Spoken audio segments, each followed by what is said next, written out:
The Sith are some of the most iconic villains in all of fiction, but the ones that truly terrify you aren't the ones swinging lightsabers. They're the ones who destroy entire civilizations without ever raising their voice. Today, I'm breaking down the most terrifying Sith Lords in Star Wars history and exactly what makes each one so dangerous. Starting with the one who fooled an entire galaxy, Darth Sidious. Here's what makes Darth Sidious the most terrifying Sith Lord who ever lived. It's not the Force lightning, it's not the cackling laugh or the melted face. It's the fact that for decades he was just a guy, a polite, soft-spoken senator from Naboo, a chancellor who smiled at press conferences and shook hands with Jedi Masters. Nobody suspected a thing. And that's exactly the point. Sidious didn't conquer the galaxy through brute force. He conquered it through patience. He manipulated both sides of the Clone Wars simultaneously across a 3-year conflict. Every single Republic soldier who died fighting for democracy, they were dying on Sidious's command. Every separatist droid that rolled off the assembly line, also his. He was playing chess against himself, and the entire galaxy was the board. But here's where the scale becomes genuinely horrifying. The Jedi Order numbered around 10,000 members, and Order 66 decimated them in a single stroke. Thousands were gunned down by their own clone troopers across battlefields galaxy-wide, and the survivors were hunted for years afterward by Darth Vader and the Inquisitors. A systematic purge triggered by one phrase, broadcast from a man sitting calmly in a Senate chamber.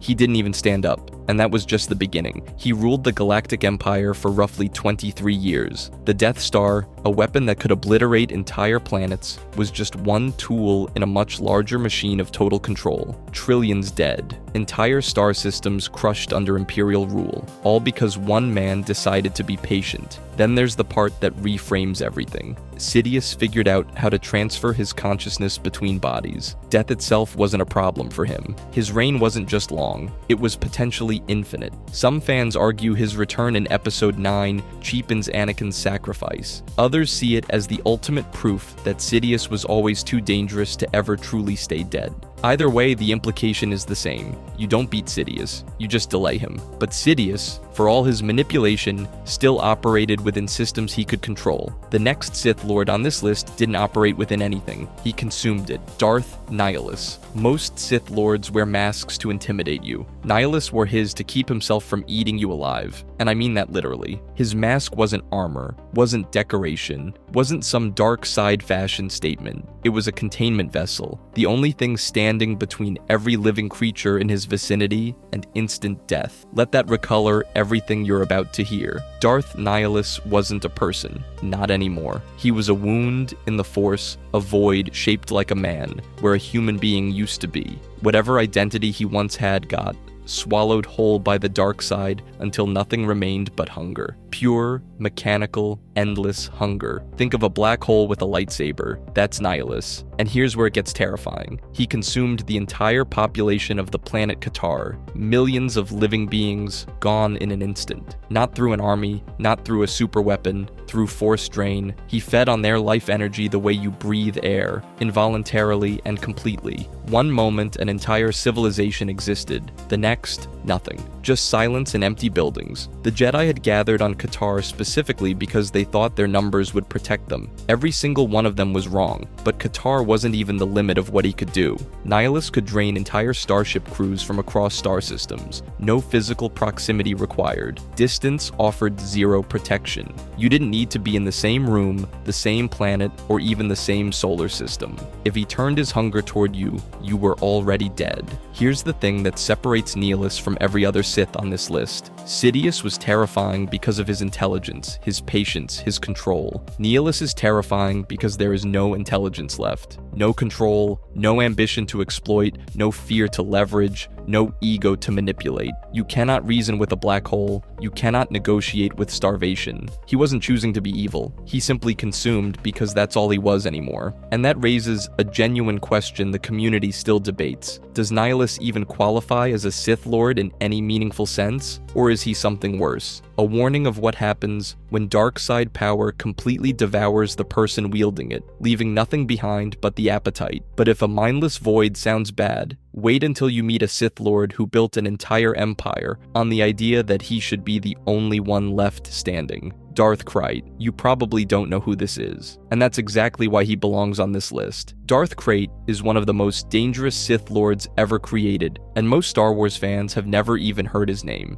He exists in the Legends-era comics, buried under decades of more mainstream stories, which means he's been flying under the radar while doing things that would make Palpatine nervous. Here's what Krayt did. He looked at the Sith's entire 1,000-year playbook, the rule of two that Darth Bane established, and threw it in the garbage. Gone. He replaced it with something called the One Sith, and the structure was simple. There was one true master, him. Every other Sith in the Order was a tool, a weapon, something to be pointed at a target and discarded when it broke. No apprentice scheming to overthrow the master, no succession plan, no power sharing, just Krayt at the top, forever, and he meant forever, literally. Krayt survived for over a century and a half by hiding in forced stasis on Korriban, clinging to life far beyond what any normal being should endure, but his body was betraying him the entire time. Yuuzhan Vong bio implants were slowly consuming him from the inside, coral-like growths spreading across his flesh, threatening to kill the very man who refused to die. His survival wasn't built on strength. It was built on desperation, a constant war against his own body that never stopped. But here's where the ambition gets terrifying. Krayt didn't just rebuild the Sith, he conquered the galaxy. Roughly 130 years after the events most fans are familiar with, after every institution that had ever opposed the Sith had crumbled, Krayt stepped into the vacuum and took everything. He deposed Emperor Rowan Fel and seized the Imperial throne for himself. He crushed multiple Force-wielding rivals with his own hands. This wasn't a Sith who delegated. He removed his enemies face to face, and yet his greatest strength was also his greatest flaw. By making himself the only point that mattered, by eliminating any legitimate successor, Krayt built a Sith empire that was simultaneously more powerful and more fragile than anything before it. Every Sith answered to him. Every operation depended on him. If he fell, the entire structure collapsed overnight. He was so obsessed with absolute control that he engineered his own single point of failure, a tyrant so complete he became his own weakness. Most fans will never read the comics where Krayt lives, which is a shame, because what he pulled off is staggering. But Krayt conquered a galaxy that was already broken. The next Sith on this list didn't have that luxury. He had to break it himself. Darth Malak. Most Sith Lords have a plan, a philosophy, some grand vision they use to justify the carnage. Darth Malak had none of that. He was a wrecking ball with a lightsaber, and that's exactly what made him one of the most dangerous Sith to ever live. Let me explain. Malak was Revan's apprentice during the Jedi Civil War, and for a while the two of them were unstoppable together. Revan was the strategist, the visionary, the one with the long game. Malak was the muscle, but here's the thing about being the muscle. Eventually you start thinking you don't need the brain, so Malak made his move. And it wasn't some elaborate Sith power play. He didn't challenge Revan to a duel. He didn't outmaneuver him politically. He waited until Revan's ship was engaged in battle, then fired on it from behind. While Revan was fighting the Republic, his own apprentice shot him in the back. The Jedi boarded the crippled vessel, captured Revan, wiped his memory, and Malak just took over. One cowardly strike disguised as cunning, and the most brilliant Sith mind of the era was erased. And what did Malak do with all that power? He burned everything. His first major move was an orbital bombardment of the Jedi Enclave on Dantooine. Dozens of Jedi thought they were safe in a hidden sanctuary, training the next generation. Malak turned it to rubble from orbit. No warning, no demands, just destruction. That wasn't strategy, that was a statement. Then he captured Bastila Shan, one of the most powerful Jedi of her era, famous for her battle meditation ability that could turn the tide of entire wars. Malak didn't just imprison her, he broke her. Through sustained psychological and physical torture, he shattered her will until she turned to the dark side completely. He took the Republic's greatest weapon and made it his own. But here's where it gets truly terrifying. The Starforge under Malak's control was producing warships fueled by dark side energy on an essentially unlimited basis. Infinite production, no supply chains to disrupt, no factories to bomb. The longer the war went on, the stronger his fleet became. Conventional military strategy simply could not match that output. And yet his empire had zero foundation. No ideology, no governing philosophy, no succession plan. It was pure destruction anchored to one man's brutality. The moment Malak died, the entire thing collapsed like it never existed. That's the terrifying truth about Malak. Sith like Sidious or Krayt build empires that outlast battles. Malak was a wildfire. No direction, no purpose, just consumption. And wildfires don't negotiate, they don't scheme, they just burn until there's nothing left or someone puts them out. His lack of discipline made him unpredictable in a way that calculated Sith never are, because you can't anticipate a man who has no plan beyond total annihilation. But if Malak represents Sith power without restraint, the next Sith on this list represents something far more unsettling. Sith power with centuries of patience behind it. Darth Plagueis. Every other Sith on this list wanted to conquer the galaxy. Plagueis wanted to conquer death itself. And that distinction is what makes him arguably the most terrifying name in Sith history, despite the fact that he never appears on screen. Not once. You've never seen his face, never heard his voice, never watched him ignite a lightsaber, and yet his shadow stretches across the entire Skywalker saga like a stain that nobody can wash out. Here's what makes Plagueis different from every Sith who came before him. He wasn't interested in armies. He wasn't interested in thrones. He was interested in midichlorians, the microscopic organisms that connect all living things to the Force. And according to everything we know about his research, he figured out how to manipulate them at a biological level, not just to destroy life, but to prevent death entirely. Let that sink in. A Sith Lord who could theoretically keep anyone alive forever. That's not a warrior, that's not a politician, that's something closer to a god. But Plagueis didn't stumble into this power. He clawed his way to it. He murdered his own master, Darth Tenebris, to claim the Sith lineage. Then he spent decades, literal decades, quietly infiltrating galactic politics, positioning the Sith for a takeover so massive that nobody would see it coming until it was already over. He wasn't playing a game of years, he was playing a game of centuries. The patience required for that isn't human, it's something else entirely. And here's the kicker. While he was engineering the fall of the Republic from the shadows, he was also personally training the man who would eventually kill him. Sheev Palpatine, Darth Sidious. Plagueis handpicked him, molded him, taught him everything he knew about the dark side and galactic manipulation. He built the perfect weapon and then handed it a knife. Because for all his brilliance, for all his mastery over life and death, Plagueis died in the most pathetic way imaginable, murdered in his sleep. His own apprentice unleashed the Force on him while he was vulnerable, striking him down in the one moment he let his guard slip. The one Sith Lord who could reportedly prevent others from dying couldn't save himself. That irony isn't just poetic, it's the entire thesis of the Sith distilled into one moment. Trust nobody. Power invites betrayal, always. But his work didn't die with him. Sidious's entire obsession with resurrection, the cloning, the return on Exegol, all of it traces back to Plagueis' research. The man has been dead for decades, and his ideas are still shaping the galaxy, still corrupting it. Where Malak was chaos and destruction, Plagueis was patience so extreme, it stopped being a virtue and became something deeply unsettling. He didn't need to burn worlds, he just needed time. And the one thing he couldn't control was the apprentice standing behind him. But if a Sith who conquered death is terrifying, wait until you meet one who conquered something even more fundamental, the will of the Force itself. Darth Revan. Every Sith Lord on this list so far has something in common. They were either born into darkness, seduced by it, or consumed by forces beyond their control. Revan is different. Revan was a hero first, a genuine, decorated, universally respected Jedi war hero who led the Republic's forces against the Mandalorians when the Jedi Council refused to act. He saved millions of lives. He was brilliant, idealistic, and beloved. And then he became one of the worst Sith Lords in galactic history anyway. That's what makes Revan so deeply uncomfortable. There's no singular moment of corruption you can point to.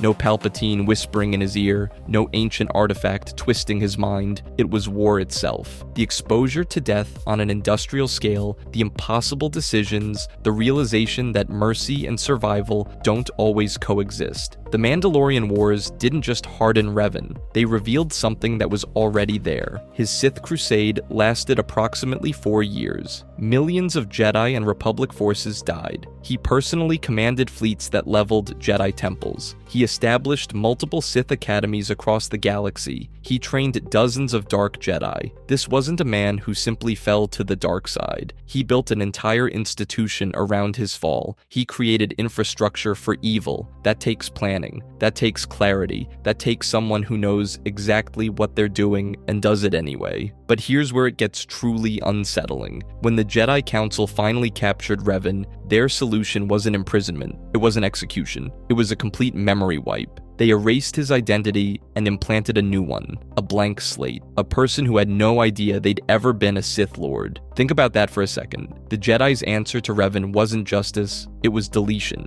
They looked at this man and decided the only way to make him good again was to destroy who he was entirely. And that raises a question that the Star Wars universe has never comfortably answered. If you have to erase someone to make them a good person, were they ever actually redeemable? Or were the Jedi just building a better mask? Because the split existed. The Sith conqueror and the redeemed Jedi lived inside the same body simultaneously. That's not corruption being removed, that's two versions of the same person coexisting, and the implication is devastating. The darkness wasn't something done to Revan, it was something Revan always carried. The KOTOR fanbase has debated his identity, his gender, even his moral alignment for over 2 decades now. The game lets players decide who Revan truly is, and that ambiguity isn't a flaw, it's the entire point. Revan is terrifying precisely because he could be anyone. The most dedicated, selfless, brilliant person you know could look into the abyss of war and come back as something unrecognizable. Every other Sith on this list chose power or was consumed by it. Revan earned it through sacrifice, then weaponized everything he'd learned to protect the galaxy against it. He's not just a cautionary tale, he's a mirror. But if Revan makes you question whether anyone can truly be saved from the dark side, the next entry makes you question whether the dark side even needs a person at all. Darth Traya. Every Sith Lord on this list wanted something: power, conquest, immortality, survival. Darth Traya wanted to kill the Force itself. Not metaphorically, not philosophically. She literally wanted to sever the connection between the Force and every living thing in the galaxy, permanently, because she believed the Force was the problem. And here's what makes her genuinely terrifying. She might have been right. Traya operated under the name Krayt for years, posing as a blind, frail, seemingly helpless old woman who served as an advisor and mentor throughout the events of Knights of the Old Republic 2. Everyone around her believed she was harmless, a broken exile clinging to relevance, a former Jedi with nothing left to offer but cryptic wisdom and vague warnings. That was the mask. Underneath it was a woman who had personally trained Revan and the Exile, two of the most powerful and consequential Force users in the entire Old Republic era. She mentored both of them, and she betrayed every single one of them. Not out of impulse, not out of anger, but as calculated moves in a plan that spanned decades. She even influenced the broader Sith triumvirate, shaping Nihilus and Sign into weapons before they inevitably turned on her. But here's where it gets uncomfortable. Traya's philosophy wasn't raving madness, it was coherent. She looked at the endless cycle of Jedi and Sith tearing the galaxy apart for thousands of years and concluded that both sides were parasites. The Force itself, in her view, was a corrupting influence that manipulated living beings like puppets, dragging civilizations into war after war after war so it could maintain some cosmic balance that nobody ever asked for. The Jedi served it blindly, the Sith fed on it selfishly, and trillions of ordinary people suffered because of both. Her solution was extinction, not of people, of the Force. She possessed the ability to drain the Force from those around her, severing their connection permanently, not killing them, but ripping away the one thing that defined their existence within that framework. Her apprentice Nihilus took that concept to a planetary scale, consuming entire worlds of their Force energy. But Traya was the architect. She understood the principle, she understood the wound in the Force that the Exile represented, and she intended to weaponize it against the Force itself. Imagine a galaxy where the thing that drives every major conflict just ceases to exist. That was her endgame, and she had access to worse. The Malachor Mass Shadow Generator, a superweapon capable of mass genocide through gravitational manipulation, had already been used once. She'd witnessed it, she knew exactly what it could do, and she was willing to use it again if it served her purpose. The truly disturbing part isn't the power, it's the persuasion. Traya is arguably the only Sith Lord in Star Wars history who could sit across from you, lay out her entire plan, and genuinely make you consider that she was right. The game knows this. KOTOR 2 doesn't treat her like a cartoon villain. It lets her arguments breathe. It lets her challenge the player's assumptions about the Force, about the Jedi, about the entire moral framework Star Wars is built on, and it never fully refutes her. That's harder to fight than lightning. That's harder to fight than a superweapon. A villain who makes sense, who speaks calmly, who never raises her voice, and who could convince you that destroying everything sacred is the only rational choice. Every other Sith on this list wants to rule the galaxy. Traya wanted to fundamentally unmake the thing the galaxy runs on. And the worst part? After hearing her out, you're not entirely sure she was wrong. But if a woman who wanted to kill the Force itself sounds like the ceiling for Sith terror, there's one more. And this one didn't need philosophy or super weapons. He just needed a suit, a respirator, and 23 years of unrelenting violence. Darth Vader. Every Sith Lord on this list is terrifying in the abstract. Ancient horrors, galactic manipulators, wounds in the Force itself. You hear about them, you read about them, you piece together their atrocities from holocrons and old stories. Darth Vader is not abstract. Darth Vader is in the hallway, in the dark, breathing. He closes this list not because he's the most powerful Sith who ever lived. Sidious arguably holds that title. He's here because he is the most terrifying thing the dark side ever produced on a human level. Every other entry made you think. Vader makes you feel. Here's what 23 years of service to the Empire actually looked like. Entire star systems didn't surrender at the arrival of an Imperial fleet. They surrendered at the news that one man was aboard one of those ships. Vader force-choked his own officers for minor tactical failures, not enemies, his own people. He personally led ground assaults that killed thousands across multiple campaigns, not from a command bridge, but from the front line, lightsaber in hand, walking through blaster fire like it was rain. And then there's Alderaan. 4 billion people, gone. Not a military installation, not a strategic target, a demonstration. Vader stood on the Death Star and watched it happen. He didn't press the button, but he didn't stop it either. He was complicit in the single largest act of destruction in galactic history, and he said nothing. But the moment that defines Vader's horror isn't Alderaan, it's Order 66. He walked into the Jedi Temple, the place that raised him, trained him, gave him everything he was, and he killed them. An estimated 10,000 Jedi, including younglings. Children who looked up at him and called him Master Skywalker. Children who trusted him. He cut them down personally, not because Sidious was standing over his shoulder, because he chose to. Because he believed in that moment that this was the only path left. That's what separates Vader from every other name on this list. Nihilus was a void. Sidious was a schemer. Traya was a philosopher. Vader was a person, a husband, a father, a kid from Tatooine who built a pod racer and dreamed about seeing every star in the galaxy. And all of that got buried inside a black suit that breathed for him,